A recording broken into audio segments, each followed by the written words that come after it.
tous. Une fois n'est pas coutume, je vais m'enregistrer toute seule pour cette vidéo, tout simplement parce que je suis toute seule. C'est rare qu'on soit séparés. Oscar est en panne, tellement en panne qu'il ne roule plus. Donc Manu a été obligé d'aller faire réparer la pièce à Windhoek, qui est à 3 heures de l'endroit où on se trouve. Nous sommes à Solitaire, ceux qui sont venus en Namibie connaissent forcément. Donc voilà, c'est la tuile, c'est comme ça, c'est la première fois que ça nous arrive, on va s'en sortir. J'ai demandé à Manu de s'occuper des 2 vidéos d'Etosha parce qu'il a été vraiment déraisonnable et qu'il a filmé et photographié au kilomètre, ce qui est impossible à traiter derrière. Donc j'ai essayé et puis j'en ai eu marre. Donc je lui ai dit, écoute, tu fais des vidéos, très bien, mais maintenant tu gères. Donc le pauvre, il a fait la première vidéo tout seul. Là quand même, il gère les embrouilles. Alors je vais l'aider puisque aujourd'hui j'ai que ça à faire. Ça fait plusieurs jours que je lui demande de nous arrêter pour me reposer. J'avais pas imaginé ça comme ça du tout, d'être bloquée toute seule. Donc j'espère qu'il va pas tarder, mais bon, il y a d'autres facteurs qui rentrent en compte qui font qu'il va peut-être pas rentrer ce soir. Alors comme j'ai pas de censure, puisqu'il est pas là, mais j'en profite et j'ai envie de revenir un petit peu sur l'épisode de l'amende à Etosha, parce que je trouve qu'il est passé un peu vite dessus. Et que ces vidéos, on les fait d'abord pour nous, donc je veux le garder en mémoire, et que je pense aussi que vous vous demandez ce qui s'est passé. Alors voilà, le deuxième jour à Etosha, on s'est mis près d'un point d'eau, et on a fait ce qu'on fait toujours, on vous l'a dit, on a ouvert la porte du côté pour photographier les animaux. Et puis tout à coup, il y a une voiture avec 3 adultes et 6 enfants qui se sont arrêtés. Le gars me dit bonjour, ça va? Oui, ça va. J'étais en train de prendre mon petit déjeuner. Il me dit, vous avez lu le règlement d'Etosha? Je lui dis, personne lit le règlement d'Etosha. Enfin, je veux dire, c'est comme n'importe quoi. On a tort, hein, mais on signe et il y a 2 pages de texte derrière, personne ne les lit. Il me dit, voilà, vous n'avez pas le droit d'ouvrir votre porte. Donc, j'hésite à vous mettre une amende. Je lui dis, si vous êtes quelqu'un de sympa, vous ne mettez pas d'amende. Et si vous êtes quelqu'un qui n'est pas sympa, on va avoir une amende. Ça se passait plutôt bien. Et puis il me dit, est-ce que je peux voir votre permis? Donc le permis qu'on paye pour entrer dans Etosha. J'ouvre la boîte à gants, je lui donne le permis. Et là, il me dit, maintenant, vous me suivez au bureau. Et Emmanuel s'est un petit peu emporté. Et il a dit, mais vous me redonnez ce papier. Et le gars n'a pas voulu nous redonner ce papier. Alors, il est vrai qu'il était dans une voiture du parc, NWR, qui avait une plaque à l'arrière, mais pas à l'avant. Il avait quand même 6 enfants, plus, j'imagine, sa femme dans la voiture. C'était un dimanche. Je lui ai demandé s'il pouvait me montrer un papier, comme quoi il était bien ranger du parc. Il m'a dit qu'il n'en avait pas. Et là, ça a un petit peu dégénéré. Donc, on a été obligé de le suivre jusqu'au bureau d'Okokuyo, chose que nous avons faite. Là, une fois que nous sommes arrivés, ils ont appelé son supérieur.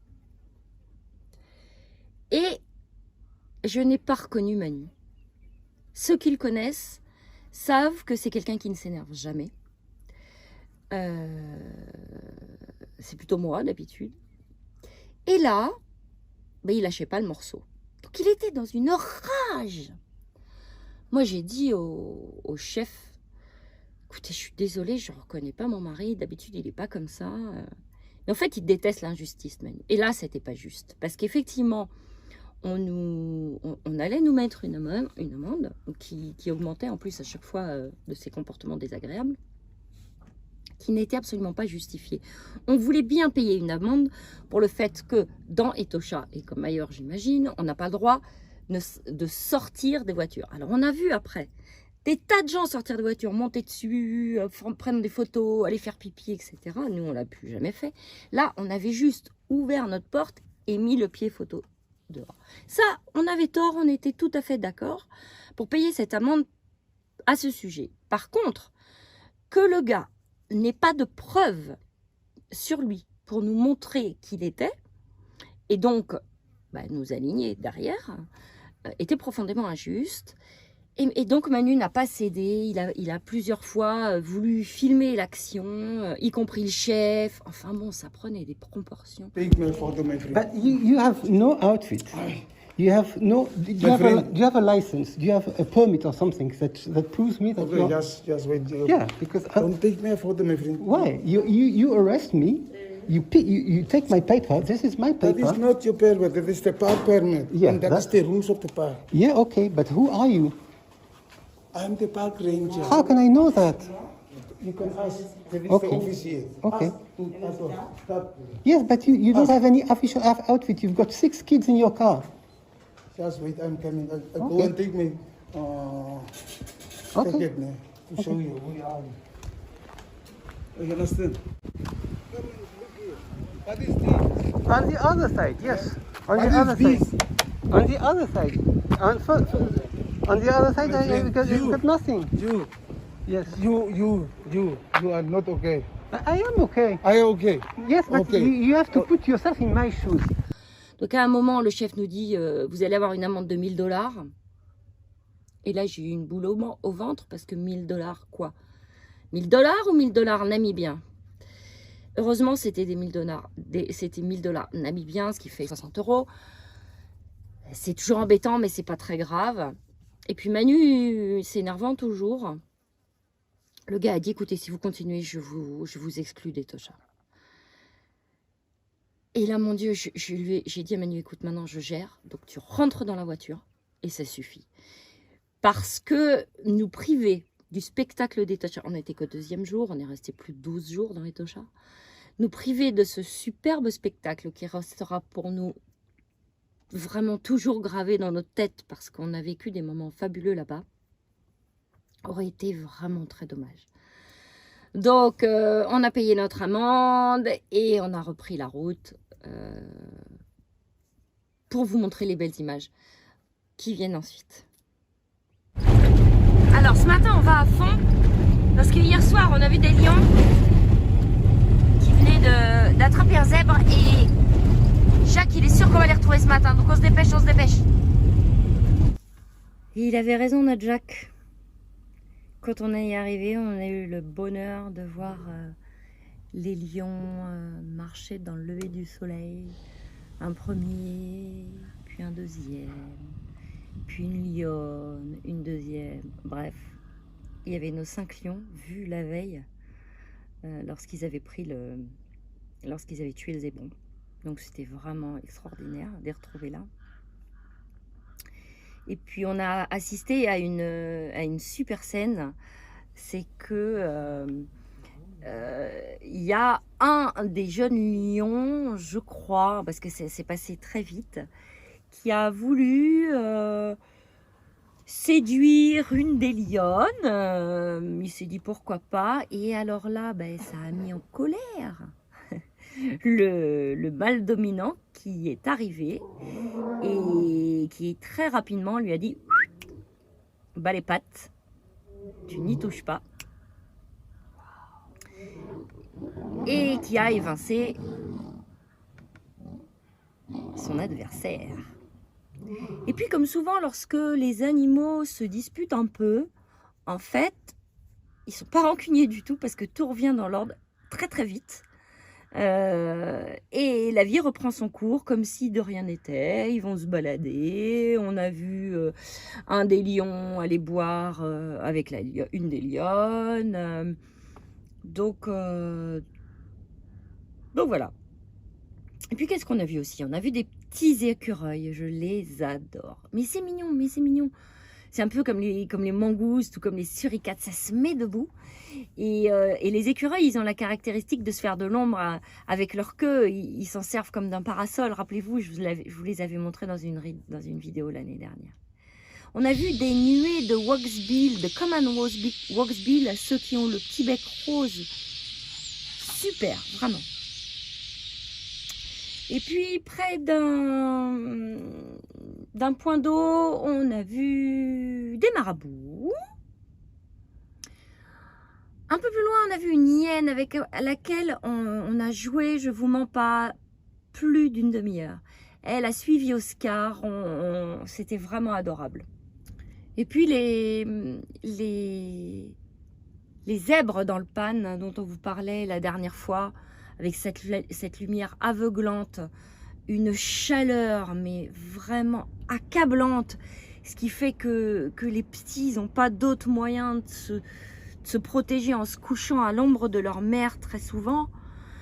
Bref, c'est une ambiance assez lunaire. Même les adultes bougent pratiquement pas pour économiser leur énergie. C'est incroyable. Nous avons traversé vraiment beaucoup de fois le parc Etosha de droite à gauche, puisque nous avons dormi 2 nuits à Lali, 2 nuits à Namutoni, 5 nuits à Kokuyo, 2 nuits à Oliphantrus, mais tout ceci, jamais plusieurs nuits d'affilée, c'est-à-dire qu'on allait d'un camp à l'autre et on revenait, et ainsi de suite. Et une nuit à Kokuyo, on a décidé de s'installer près d'un arbre qui abritait un nid de républicains sociaux. Rappelez-vous, je vous en ai parlé dans un film l'année dernière, de ces petits oiseaux qui construisent d'immenses nids, tellement gros que l'arbre sur lequel était installé celui-ci était sur le point de mourir, puisque le nid fait office de parasite et étouffe l'arbre. Donc ces petits oiseaux, comme leur nom l'indique, sont excessivement sociaux. Ils traversent leur nid en permanence, ils rentrent par un trou, ils en sortent de l'autre, et ils sont toujours en train de prendre soin de leur nid. On les voit en permanence voler avec une herbe ou en train de réfectionner leur nid, comme s'il fallait qu'ils soient tout le temps impeccables et presque le plus gros possible. C'est vraiment passionnant à regarder. Et puis un soir, on a entendu du bruit. En fait, ils ont un prédateur. Ce sont des grosses souris, voire des rats. Et devinez qui nous a rejoint à Etosha? Nos amis les Moyalpagas avec leur tiny house. On était super contents de se retrouver. Et on a partagé plusieurs fois vraiment de très bons moments tous ensemble.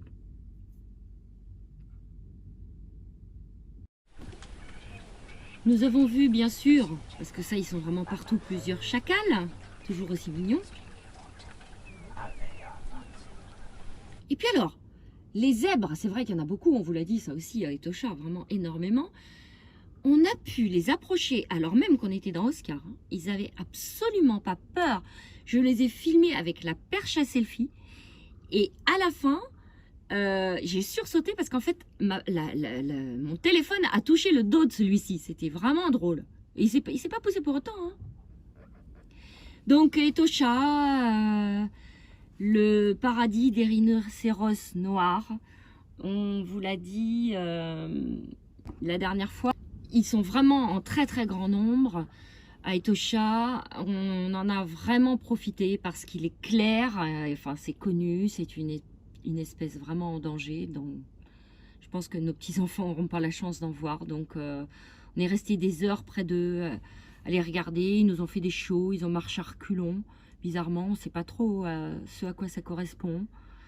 Encore une fois, comme on reste très longtemps près des animaux, ils viennent vraiment tout près, ils n'avaient pas peur du tout, c'était du pur bonheur. À la fin, il s'est éloigné un peu, mais pas du tout parce qu'il avait peur de nous, juste parce qu'il avait envie d'aller boire un coup dans le peu d'eau qu'il y avait près de son camp. Donc là, on voit le point d'eau d'Oliphantrus. Manu s'apprête à aller faire encore quelques centaines de photos et vidéos, près duquel nous avons vu une carcasse d'éléphant.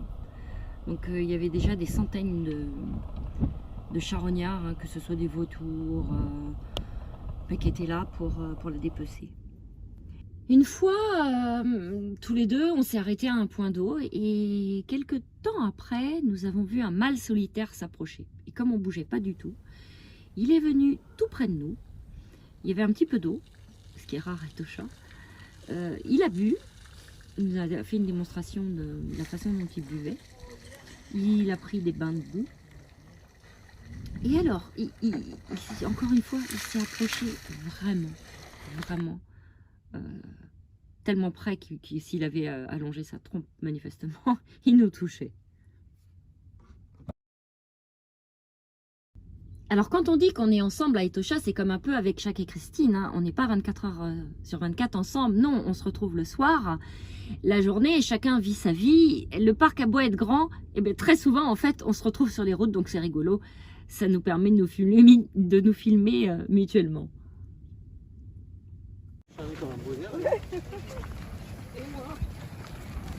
On est chargés comme des poudres. Vous allez où là? Hein? On s'en fout. On va boire une bière. On aime voyager léger. Et puis un soir à Okokuyo, parce que c'est ça qui est bien à Etosha, c'est qu'il y a de la vie le jour et il y a de la vie la nuit. Près du point d'eau, il y a plus d'une vingtaine d'éléphants qui est venu.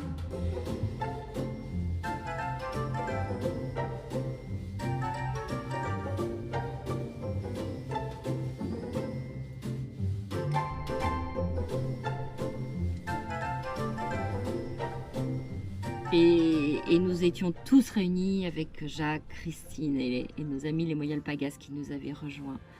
Donc partager ça tous ensemble, c'est vraiment quelque chose qui nous lie pour toujours. C'est vraiment ça prend aux tripes. Hein. Donc les éléphants, bien sûr, ils ont bu comme toujours. Ils ne sont pas restés si longtemps que ça. Hein. Ils avaient soif apparemment. Ils sont venus boire et puis ils sont repartis. Alors pourquoi on a dormi autant de temps à Kokuyo, autant de fois?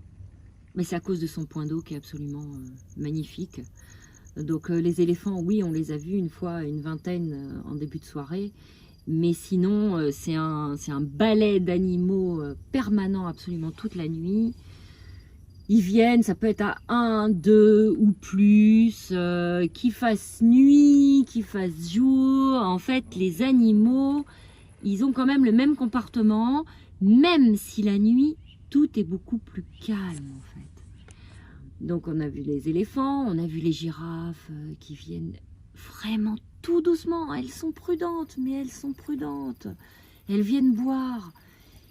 Une d'abord, puis 2, puis 3, puis 4. Une fois, on en a vu jusqu'à 13. Mais pour qu'on voit les 13 girafes, ça prend un temps fou. Alors, le seul animal qui soit toléré par les girafes, ou par les lions d'ailleurs, ce sont les rhinocéros. Alors ça, je ne sais pas pourquoi, mais apparemment, ils ne gênent personne. Donc les lions, on les a vus plusieurs fois. Alors cette scène-là, Manu l'a vue tout seul, à minuit, tout le monde était couché. On a vu beaucoup de rhinocéros qui nous ont fait énormément rire la nuit. Ce rhino a été filmé au point d'eau d'Alali. Bien sûr, on a fait tous les points d'eau. Ils sont tous différents. Je vous l'ai dit, on a préféré celui de Kokuyo. Et celui qu'on a le moins aimé, c'est celui d'Oliphantrus. Tout simplement parce que nous, et nous seuls, on n'a pas eu la chance de voir d'animaux. Il n'y avait rien du tout sur les 2 nuits où on a dormi là-bas. D'autres vous diront qu'ils ont vu plein de choses. Donc ce rhino-là à Alali, vraiment, on trouve que c'est très jolies images au moment du coucher du soleil. Nous revoici au point d'eau de Kokuyo, où vraiment, je crois qu'on est monté presque à une dizaine une fois de rhinocéros noirs en même temps. Là, ça n'arrête pas absolument toute la nuit. Ils viennent à 2 ou 3 ou 4 ou une dizaine. Ils font le tour du point d'eau plusieurs fois. Ils n'ont absolument pas peur. Ils s'approchent des grilles, donc de nous, vraiment très près. Et puis alors ils nous font des petites... Je ne sais pas à quoi ça correspond. Et puis aujourd'hui j'ai pas internet donc je ne peux pas chercher. Voilà ce qu'ils nous font. Donc ça fait rire un peu tout le monde. Et puis ils sont tellement près qu'on peut voir comment les rhinocéros noirs mangent. On les voit mâcher de tout près. Regardez comme il n'a pas peur de nous.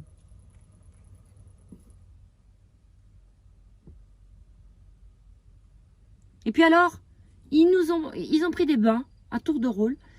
Mais vraiment des bains, hein. Une fois, je voyais plus que le haut de la corne.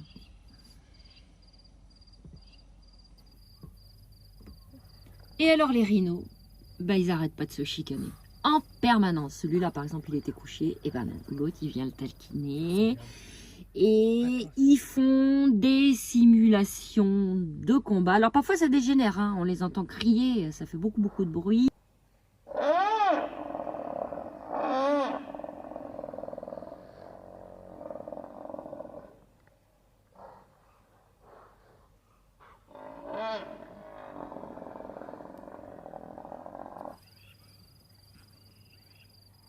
Mais la plupart du temps quand même ce sont des simulations de combat. Alors là j'ai mis que des extraits hein, parce que je vous l'ai dit on en a des heures et des heures. Mais les rhinocéros sont des animaux lents. Regardez comme avant de simuler un combat, ils prennent leur temps. Donc ils se respirent, ils se reniflent. C'est des tout petits coups de corne. Et puis ensuite, ils vont marcher côte à côte. Et puis après, ils vont se tourner l'un autour de l'autre avant de se donner vraiment des coups de corne un peu plus sérieux.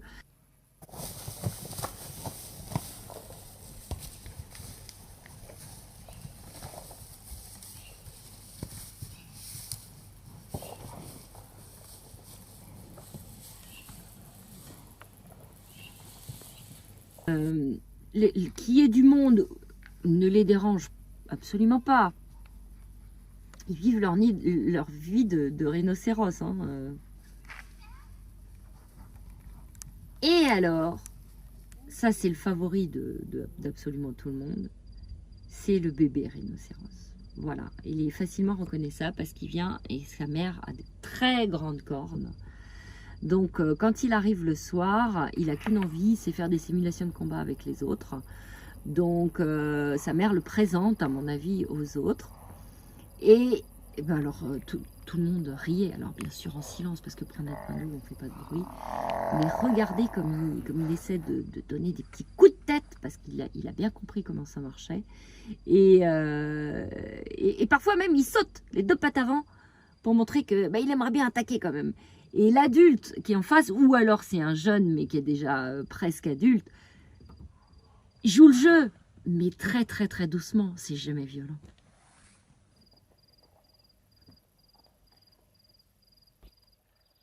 C'est notre dernier jour au parc Etosha et on assiste à une scène absolument fabuleuse. On n'avait pas vu beaucoup d'éléphants, on les avait vus par 2 ou par 3 ou juste hier soir une vingtaine au point d'eau. Là, devant nous, ils sont 50. Il y a littéralement des dizaines de gnous, des dizaines de zèbres, des dizaines de springboks. Il y a un héron cendré, il y a un chacal, il y a une girafe, il y a des autruches. Je dois en oublier. Il y a plein d'hirondelles. C'est absolument fabuleux. Je vous montre.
est fini de notre expérience, de notre fabuleuse expérience encore une fois, dans ce parc d'Etosha. Je remercie tous ceux qui auront eu le courage d'aller jusqu'au bout de la vidéo, puisqu'à la fin j'ai mis de la musique et souvent il y en a qui sont découragés. Donc merci à tous ceux qui sont restés jusqu'au bout et à la semaine prochaine. Bye bye!